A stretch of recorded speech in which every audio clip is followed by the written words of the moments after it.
அவன் பெரிய ஆம்பளை தைரியசாலி, அவன் இங்க வந்து போட சொல்லு. வருவான், பேய் மாதிரி வருவான்.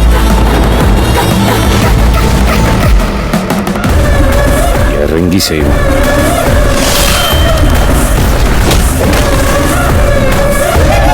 யாரா போட்டா? மகா சிஸ்டரும் அவங்க அம்மாவும் தங்கச்சிங்களும் அதை பத்தி வாயே திறக்கலையடா.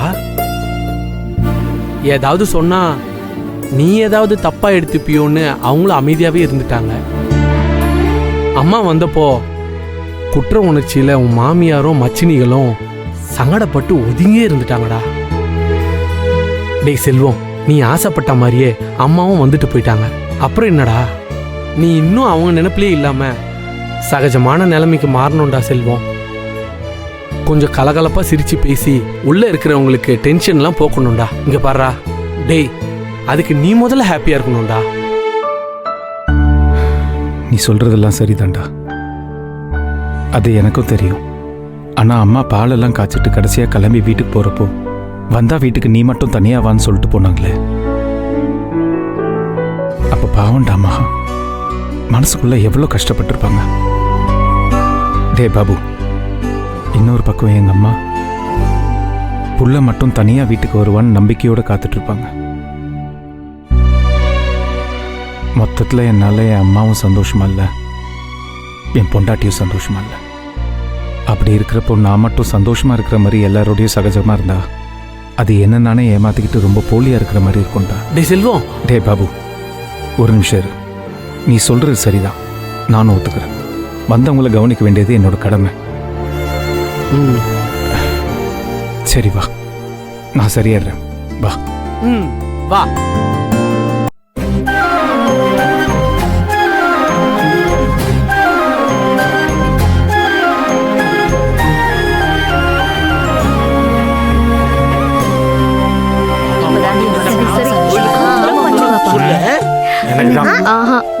சரி ஷேர் பண்ணு. சூடா இருக்கு. அங்க பாரு. இந்தப்பா.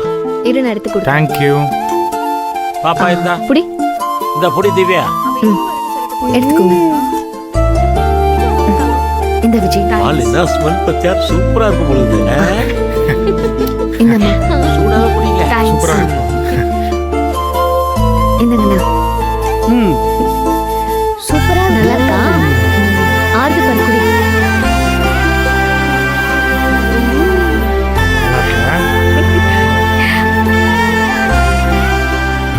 எல்லாரும் ஒரு நிமிஷம். யாரும் தப்பா எடுத்துக்க வேண்டாம். முதல்ல எல்லாரும் என்ன மன்னிக்கணும். அம்மா வரதுக்கு முன்னாடி அம்மா வருவாங்களா மாட்டாங்களாங்கிற கவலையிலையும் டென்ஷன்லையும் இருந்தேன். அதனால அதை பத்தியே யோசிச்சுட்டு இருந்தேன். அம்மா வந்துட்டு போனதுக்கு அப்புறம் அம்மா மனசார ஆசீர்வாதம் பண்ணல, அம்மா சாப்பிடாம போயிட்டாங்கன்னு அம்மா பத்தியே பேசிட்டு இருந்தேன்.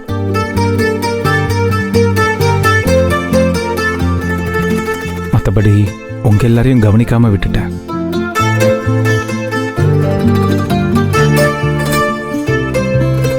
நீங்க எல்லாரும் வந்தது எனக்கு மனசார சந்தோஷம்தான்.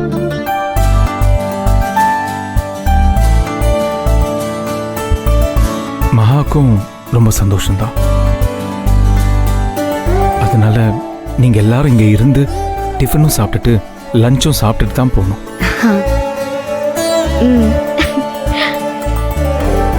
நானும் பாபுவும் போய் சாப்பாடு வாங்கிட்டு வந்துடுறோம். நீங்க இருங்க. செல்வம், மதிய சாப்பாடு ஆர்டர் பண்ணு. இவங்கெல்லாம் இருந்து சாப்பிட்டு போட்டோம். மதியம் நானும் கோயிலுக்கு போறோன்னு போய் சொல்லிட்டு வந்திருக்கோம். மதியம் லஞ்ச் சாப்பிட்டு போனோம்னு வச்சுக்கோ, வாழ்நாள் முழுக்க எங்களுக்கு சோறு கிடைக்காது. அதனால சீக்கிரமா பால் கொழுக்கட்டை செஞ்சு எடுத்துட்டு வாங்க. இங்க சாப்பிட்டுட்டு அத்தைக்கு கொண்டு போறோம். சரியா? ஆமாண்ணா, அப்பா சொல்றது கரெக்ட். நானும் கிரிக்கெட் விளையாட போறேன்னு போய் சொல்லிட்டு வந்துட்டேன். லஞ்ச் முடிச்சுட்டு நான் போனேன். சாயந்தரம் வரைக்கும் மாட்டா கிரிக்கெட் விளையாடுன்னு அம்மா அவ்வளவுதான் என்ன தொலைச்சு கட்டிட்டு வாங்க. நானும் கோச்சிங் கிளாஸ் போறேன்னு போய் சொல்லிட்டு தானே இங்க வந்தேன். 1 hourல நான் வீட்ல இருக்கணும், இல்லனா கண்டிப்பா மாட்டிப்பேன். ஆமா மாமா. மா, எனக்கு ஒரு வேலை விஷயமா ஃப்ரெண்ட் ஒருத்தர் பார்க்க வான்னு சொல்லியிருந்தார்லமா. ஆமாண்டி.